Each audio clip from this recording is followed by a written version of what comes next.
Session 1. And we have a host of candidates that have jumped in and making it official now with the scheduled recall election for September 14th. Very happy to have joined the program this afternoon the former mayor of San Diego, Kevin Faulconer. Mayor Faulconer, welcome aboard, sir. Great to have you back on the air. How are you doing? Great to be back with you. Doing great. As you mentioned, this recall is set, and I think that is great news for Californians who are ready to make a change at the top.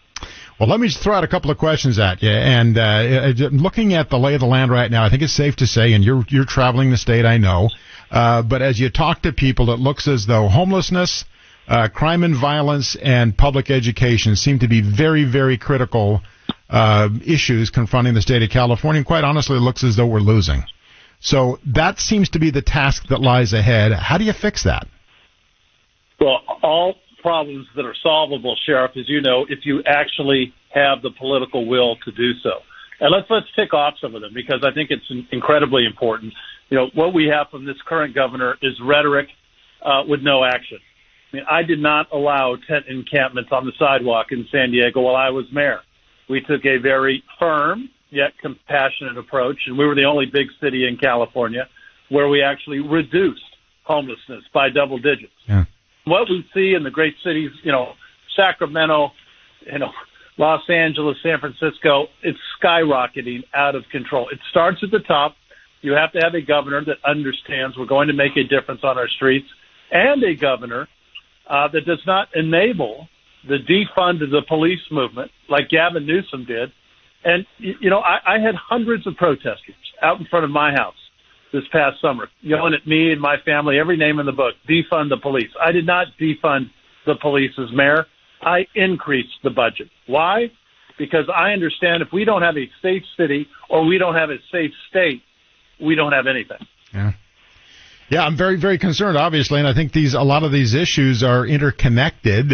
We have, in this state, regrettably, in the last several years, taken up the policy and practice of turning a blind eye toward obvious, overt cases of lawlessness. I know that you've had a measurable degree of success in San Diego in terms of dealing with the homelessness issue, and I know that all the states in the 9th District, that is to say the western states, are suffering with this decision from the 9th District Court of Appeals in the case of Martin versus Boise that says you cannot enforce existing law unless you have shelter space available for homeless people. So is that what you use to address that, to put yourself in a position where you could enforce existing laws, or was there something else? We did, and in fact, we were under a similar ruling even before Boise came out in San Diego. And look, I fundamentally believe that every human being has a right to shelter. But when we provide that shelter, I believe you have an obligation to use it. I enforced that obligation as mayor of San Diego, because I think if you're going to allow people to live on the streets, you're condemning them to die on the streets, and we're better than that. We have to intervene. And if you don't intervene, we are not going to see a change where we see literally open-air drug markets. We see people putting up tent encampments in front of houses and businesses. That is not acceptable. Couldn't agree more. And there's the old theory in policing and public safety known as the broken windows theory. When you take care of those minor offenses at the first opportunity, you minimize the likelihood that more significant, more burdensome problems will develop. As I look at what's going on in the state, quite honestly, and not limited to the state of California, but because we're talking about California politics in particular, I have serious concerns about the ability to stop the movement, the momentum that's in place right now, that seems to be embracing with increasing fervor the notion that you don't hold people accountable. You have to live with it. So the city of San Francisco has closed 17, I should say the Walgreens has closed 17 stores in the city of San Francisco because of the crime taking place there. They just can't afford to take the loss. And now Target has announced that they'll be closing their stores early at 6 p.m. versus 10 p.m. in the city of San Francisco for the very same reason. They have too much loss, property loss. So as you look at this, you understand, especially given the unique nature of San Francisco, there are not a lot of options. So for people who have critical needs by way of medication, prescription medication, and other critical merchandise that these stores tend to sell, they're really truly going to suffer. So it goes far beyond. I hear people shrug it off and say Walgreens can take the hit, Target can take the hit. But it's not limited to that. Plus, you create an environment in which nobody wants to do business. So, what about solutions in that regard? How do you address that? Well, you address it head on. And look, you're exactly right. And by cutting those hours and opportunities, you're limiting people's ability to get medicines that they need, or all the other services that are offered. There has to be consequences for actions. The solution is not to turn a blind eye to it. The solution is to say this is not something that we accept, and to have a governor that says, I do not accept crime rising by double digits. Governor Newsom has enabled this, pure and simple. He's attached himself to the far left that does not represent who we are as Californians. And that's why we saw 2 million of our fellow Californians sign this recall petition, Democrats, independents, and Republicans, who all said enough's enough. What they're seeing on tent encampments has to change. What they're seeing in rising crime with no consequences has to change. And this pendulum has swung so far to the left.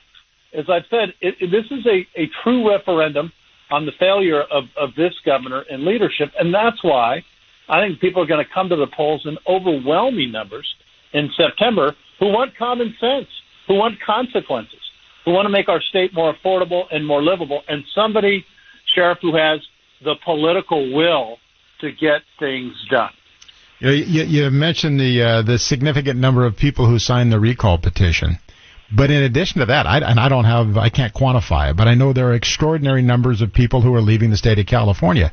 People who, throughout the course of my lifetime, quite honestly, were striving to get here. During my time, I've been in this state most of my life. But relatives that I had out of state, other people that I associated with out of state, all wanted to get to California. That was the dream. That was the goal. The beautiful weather, the opportunities, all that goes with this great state. Now you see, just not to criticize the people who have chosen to leave, but it really truly is reminiscent of rats off a sinking ship.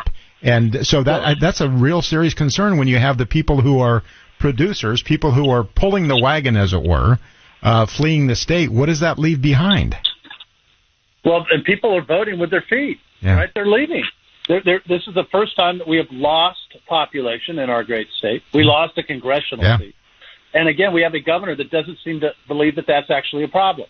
If we do not let people keep more of the money that they're earning, which is why I've come out with the largest middle-class tax cut in California history, it's not about sending more money to the state capital in Sacramento. It's about letting hardworking families keep more of what they earn. And that's, I think, a fundamental difference, again, between myself and Gavin Newsom, who he just thinks that if you lose great companies, great jobs, great families, that they'll somehow miraculously be replaced. And the answer is that's not happening. Well, honestly, I think this is not an overnight development. And I think for a long period of time, you had businesses leaving this area in particular, but I think throughout the state, people were looking for a more business-friendly environment in which to establish themselves or grow. And a lot of the leadership, political leadership, shrugged it off because they said the weather will bring them back. Well, this is a great place to be. Well, realistically, now we're seeing that that's not the case. And as you indicated, the loss of a congressional seat, I think, absolutely exemplifies that fact. So I'm very hopeful that we can establish a more friendly state in which to do business. I also have concerns. We haven't talked much about education, but I have very serious concerns along those lines. And I know the ability for the governor to directly impact that is limited, but there are, I think, clear challenges confronting education, public education in the state of California. Well, there are. And look, all of these things add up. It adds up to our quality of life in California. And when they all begin to fail, that's why you're seeing what we're seeing. Yeah. And the fact, and I'm glad you did mention education, because it's not just as a candidate for governor, but I'm a dad with 2 kids in public schools. And the fact that this governor allowed our public schools to be closed, and they're still not fully reopened as we're speaking this afternoon. Right. While every other state was open, private schools were open, that is an absolute abject failure. Our kids deserve to be in the classroom with great teachers learning, not at home on Zoom. Yeah, couldn't agree more. Mayor Kevin Faulconer, thanks for your time, sir, and we will be chatting, I'm sure, many more times between now and September 14th. All the best. John, look forward to it. Thank you very much. All the best.